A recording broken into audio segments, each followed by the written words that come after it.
BCCL IPO का day one हो चुका है फाइनली क्लोज। इसका डे वन का जो सब्सक्रिप्शन डेटा है वो काफी अहम रोल प्ले करता है। काफी ज्यादा चीजें हमें उससे समझ आएंगी, किस कैटेगरी में कहां पे कितना फंड आया है, कितना ज्यादा सब्सक्रिप्शन हुआ है, और इससे अंदाजा लगा पाएंगे कि आगे डे 2 या डे 3 पे कौन सी कैटेगरी कितनी भरने वाली। पूरी तरीके से नहीं, लेकिन मान लो 80-90% तक का अंदाजा लग जाता है। तो ऐसी कंडीशन में डे 1 का सब्सक्रिप्शन काफी इंपॉर्टेंट रोल प्ले करता है, खासकर तब जब शेयर होल्डर कोटा हो और इतनी सारी कंफ्यूजन हो। तो भाई आपके साथ मैं डे 1 का सब्सक्रिप्शन तो डिस्कस करूंगा बीसीसीएल आईपीओ का।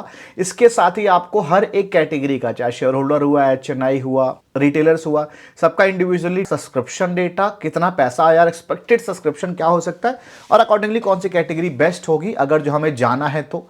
और जीएमपी में जो भारी भरकम गिरावट देखने को मिल रही है, मार्केट में जो भारी भरकम बुकिंग देखने को मिल रही है, उसकी वजह से आईपीओ में जाना भी है या नहीं जाना है, रिस्क क्या, सेफ्टी क्या, सब कुछ बताऊंगा विद लेटेस्ट मार्केट प्रीमियम। तो सारी जानकारी आपके लिए इस वीडियो में होगी। वीडियो में अंत तक बने रहना ताकि सारी जानकारी सही तरीके से समझ आ। डिटेल स्टार्ट करूं उसके पहले आप सभी को बता दूं कि जो भी इंफॉर्मेशन यहां दी जाएगी वो एजुकेशनल और इन्फॉर्मेशनल पर्पस के लिए होगी। हमारी तरफ से कोई रिकमेंडेशन नहीं है, प्योरली एजुकेशनल पर्पस के लिए वीडियो बनाई जाती है। अगर जो आप कोई भी डिसीजन बना रहे हो तो अपनी ओन रिसर्च कर लो, पॉसिबल हो तो अपने फाइनेंशियल से सलाह लेके कोई भी डिसीजन बनाओ। कोई भी रिकमेंडेशन हमारी तरफ से नहीं, ध्यान देना इस बात का। वापस आते हैं डिटेल्स अपने स्टार्ट करते हैं बीसीसीएल आईपीओ की कुछ बेसिक डिटेल्स से। तो ये आईपीओ आज ओपन हुआ है, आज इसका डे 2 था, यानी 9 जनवरी को। ये वीडियो आप 10 तारीख को देख रहे हो, 11 देख रहे हो, 12 देख रहे हो, इवन 13 को भी देख रहे हो तो भी काम की है। और 13 तारीख को ये क्लोज हो जाएगा। प्राइस 123 का है और जो आईपीओ का साइज है वो हमें ध्यान रखना है 1071.1 करोड़ का है। ठीक है, तो अब सीधे सीधे सब्सक्रिप्शन पे चलते हैं, सब्सक्रिप्शन डेटा जान लेते हैं, फिर जो भी हमारी इंपॉर्टेंट डिटेल्स होगी वो हम जानेंगे। तो एज यूजुअल जैसा हम आपके साथ हमेशा साझा करते हैं, सब्सक्रिप्शन डेटा इस बार भी किया है। बीसीसीएल आईपीओ का डे 1 का फाइनल सब्सक्रिप्शन देख सकते हो, और 4 बजे भी आपके साथ साझा किया था, उसके पहले भी किया था। और इस आईपीओ में भाई 25 मिनट के अंदर फुली सब्सक्राइब्ड हो गया था पूरा आईपीओ, मतलब 1071.1 करोड़ रुपए से ज्यादा डाले गए, जो कि अपने आप में मतलब एक रिकॉर्ड भी कह सकते हो फिलहाल के लिए 2026 में, क्योंकि मेन बोर्ड का पहला आईपीओ है। आगे कोई तोड़ेगा तो देखा जाएगा, बट थोड़ा सा मुश्किल रहेगा, अच्छे आईपीओ ही तोड़ पाएंगे जो इसने सेट किया 25 मिनट के अंदर फुली सब्सक्राइब हो जाना। तो अपने आप में एक अच्छी बात है भाई। और ये जो टेलीग्राम चैनल है ना, इसका लिंक डिस्क्रिप्शन कमेंट सेक्शन में है। आपको सभी आईपीओ के जीएमपी, इंपॉर्टेंट अपडेट्स, न्यूज के साथ बहुत सारी चीजें मिल जाती हैं। डिस्क्रिप्शन कमेंट सेक्शन में लिंक है, आप ज्वाइन कर लेना। ठीक है, तो हम बात कर रहे थे बीसीसीएल आईपीओ के बारे में। इसका डे 1 का जो सब्सक्रिप्शन डेटा है फाइनल, वो हमें देखना है। और टोटल 8.19 टाइम हुआ है, 6,535.89 करोड़ रुपीस इसमें डाले गए हैं, 8.19 गुना। अगर जो डे 1 पे आपको कम लग रहा हो इन नंबर्स, तो 6,535 करोड़ रुपए याद रखना। और आईसीआईसी प्रूडेंशियल आईपीओ का सब्सक्रिप्शन देख लो आप, 12 दिसंबर को हुआ था ओपन ये। ठीक है, डे 1 का फाइनल सब्सक्रिप्शन ये रहा, इसका देख सकते हो 0.72 टाइम हुआ था। साइज बड़ा था इसलिए नंबर्स यहां पे कम है, लेकिन सिर्फ और सिर्फ 5,495 करोड़ रुपए डाले गए। तो अगर जो आईसीआईसी कंपैरिजन में देखें तो डे 1 जो है भाई वो काफी बेहतर है बीसीसीएल आईपीओ का। अब डिटेल में इस चीज को मैं आपके साथ डिस्कस करूं, उसके लिए डेटा का जो एक्सपेंड वर्जन है वो मैं आपको दिखा देता हूं। यहां पे share holder category, employee category, retail और बिग एचएनआई 10+ लाख जिसमें लगते हैं, उसका स्मॉल एचएनआई जिसमें 2 लाख प्लस लगते हैं, एचएनआई का कलेक्टिवली, और इसमें टोटल ये सारा का सारा क्यूआईबीस का सब्सक्रिप्शन डेटा है। फंड वाइज जो ऑफर हुए थे, इनके लिए जो रिजर्व हो गए थे, इसमें डिमांड जो निकली है, ठीक है, मतलब जितना पैसा डाला गया है और कितना सब्सक्रिप्शन हुआ है, ये सेम चीज। अगर जो आप स्क्रीनशॉट देखोगे जो टेलीग्राम पे डालते हैं तो वहां पे ये चीज गायब होती है, बाकी एज इट इज सब कुछ आपको मिलता है। तो टोटल जो रिजर्वेशन था वो 797.98 करोड़ रुपीस का था। इसमें एंकर इन्वेस्टर्स ने जो इन्वेस्टमेंट करी है वो निकाला जाता है टोटल आईपीओ के साइज से। और ये चीज आपको अगर जो जाननी है एंकर इन्वेस्टर के बारे में कि कितना इन्वेस्ट किया है, कौन कौन से एंकर्स आए, तो कल के दिन हमने वीडियो बना दी थी, डिस्क्रिप्शन में लिंक मिल जाएगा, BCCL IPO anchor list analysis के नाम से देख लेना आप। तो टोटल इतना फंड रिजर्व हो गया था, जिसके एवज में सेम वही 6,535.53 करोड़ रुपीस डाले गए हैं, 8.18 टाइम सब्सक्राइब हुआ है। अब शेयर होल्डर कैटेगरी से डिटेल्स अपनी स्टार्ट करते हैं कि एक्सपेक्टेड क्या है सब्सक्रिप्शन होने की और कितना हुआ है। तो शेयर होल्डर के लिए करीब 107.11 करोड़ रुपीस का रिजर्वेशन रखा गया था, 1174.11 करोड़ रुपीस डाले जा चुके हैं और करीब 10.96 गुना सब्सक्राइब हो चुका है, मतलब लगभग मान लो 11 गुना अभी से सब्सक्राइब हो चुका है। तो जब डे 1 में 11 गुना सब्सक्राइब हुआ है तो लगभग 11 गुना ही सब्सक्राइब होता है डे 2 डे 3 पे, तो 33 गुना तो ऑलमोस्ट मान लो है ही है। मामला बहुत ज्यादा खराब अगर जो नहीं होता है तो भी 25 से 30 गुना तो मान लो है ही है, ठीक है। और अगर जो बहुत ज्यादा खराब होता भी है उस कंडीशन में भी 20 गुना तो मान लो सब्सक्राइब होना है ही है। अब वो लोग जो लोग 14 लॉट लगाने के बाद सोचते थे मेरे को पक्का अलॉटमेंट मिल जाएगा, भाई ओवर सब्सक्रिप्शन यहाँ पे होने वाला है। पिछली वीडियो में, जो कि ये वाली वीडियो है, जिसमें मैंने आपको बीसीसीएल आईपीओ अलॉटमेंट चांसेस बढ़ाने के तरीके के बारे में बता रखा है, फंड एलोकेशन कैसे करें, मतलब आपके पास 5 लॉट का पैसा है तो किस तरीके से उसको हम बांटे, बिड स्ट्रेटेजी क्या होनी चाहिए, मान लो 2 आईडी में शेयर होल्डर कोटा है, 5 आईडी टोटल हमारे पास हैं, इतने का पैसा है तो कैसे कैसे किया जाए, कैटेगरी वाइज क्या चूज करें, ये सब इस वीडियो में कवर कर रखा था।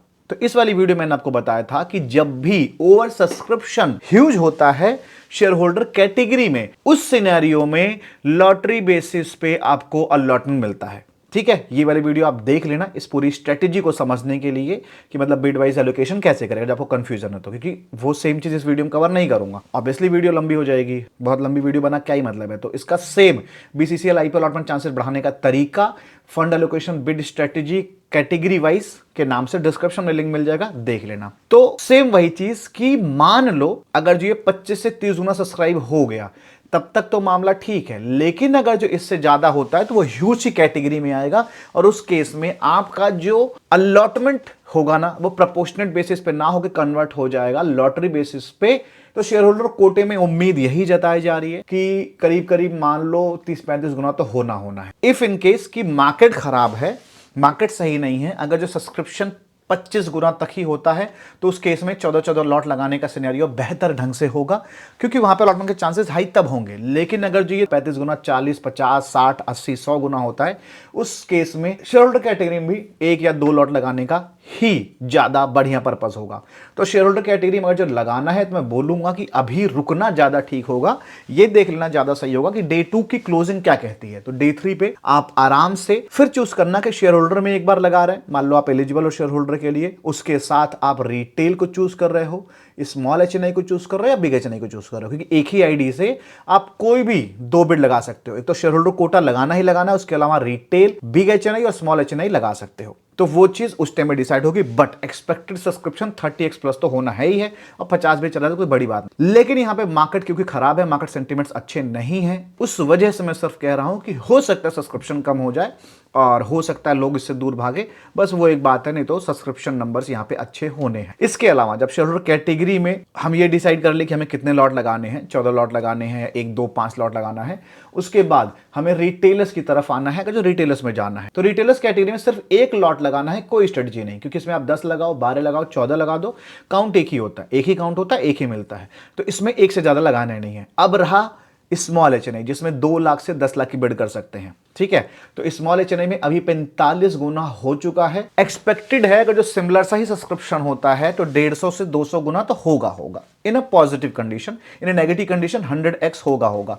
उस टाइम में भी भाई मुझे लगता है कि एचएनआई कैटेगरी में अगर जो एक्स्ट्रा फंड है तो जाया जा सकता है, और मिनिमम जो बिड होती है स्मॉल एचएनआई की वो लगा सकते हो, कम से कम 4 से 5 आईडी तो भला होगा, नहीं तो मुश्किल ही। और मैं बोलूंगा कि अगर जो बिग एचएनआई में लगाया जा रहा है तो 1 लॉट लगा के आप लक वाली चीज आजमा लो, नहीं तो एटलीस्ट 3 लॉट तो लगाओ, ठीक है। नहीं तो फिर 3 लॉट नहीं लगा पा रहे हो तो फिर स्मॉल एचएनआई में अगर आपका आईडी ज्यादा है तो 5+ आईडी इसमें लगाना ज्यादा बेहतर होगा मेरे हिसाब से, ठीक है। और अगर जो इसमें आप लगा रहे हो तो 15 लॉट ही लगाने की जरूरत है, क्योंकि 15 लॉट जैसे ही लगाओगे आप स्मॉल एचएनआई कैटेगरी में चले आओगे। तो ये हो गया एक तरीका कि हमें क्या चूज करना है, शेयर होल्डर कैटेगरी किस केस में चूज करना है, या शेयर होल्डर कैटेगरी के साथ कौन सा हमें चूज करना है। और डे 2 क्लोजिंग के बाद पिक्चर एकदम साफ हो जाती है, तो ज्यादा बेहतर तरीके से समझ पाएंगे किस कैटेगरी में जाना ज्यादा बढ़िया होगा इजी अलॉटमेंट के लिए। और डे 2 क्योंकि मंडे को है तो मंडे का दिन इसलिए भी इंपॉर्टेंट होगा, मैंने आपको बताया था कि अभी 500% का जो टैरिफ लगाने के बाद यूएस कर रहा है इंडिया पे,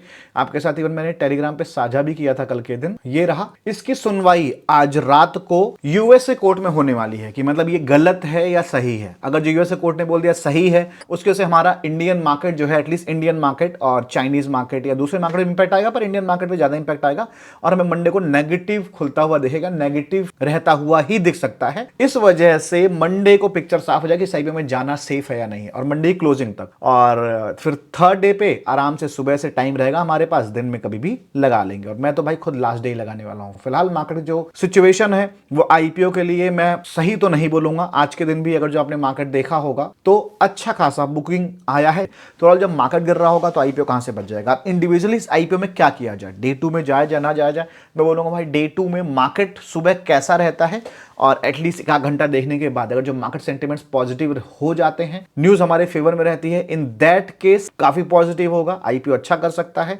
लेकिन अगर जो 1% को बुकिंग आती है तो सोचना पड़ेगा, और उसमें भी सोचना क्या रहेगा कि भाई रिस्क ले सकते नहीं ले सकते। जैसे जीएमपी देख के भी अगर जो आप लगाते हो तो जीएमपी में बुकिंग आधी दिख रही है, देख सकते हो 9.5 से 10 रुपए निकलता दिख रहा है, करीब 43%। लो 9 रुपए का बना चुका है, और अगर जो ये 7 रुपए का लो तोड़ता है तो दिक्कत हो सकती है। तो ऐसी कंडीशन में जो लोग रिस्क ले रहे हैं उनका ठीक है भाई कि चलो कुछ नहीं मिला तो कुछ दिन रुक जाएंगे, अरे मार्केट गिर रहा है तो बाद में चढ़ेगा ही, अभी नहीं 2 महीने बाद, ऐसा रिस्क ले सकते हैं तो भाई कभी भी जा सकते हैं। नहीं तो फिर डे 2 को देखने के बाद ही जाना ज्यादा सेफ होगा, और सब कुछ मैंने आपको बता दिया है। अब आपका क्या ख्याल है आप कमेंट सेक्शन में जरूर बताना। वीडियो थोड़ी लंबी हो गई है बट आई होप आपके सारे डाउट क्लियर हो गए।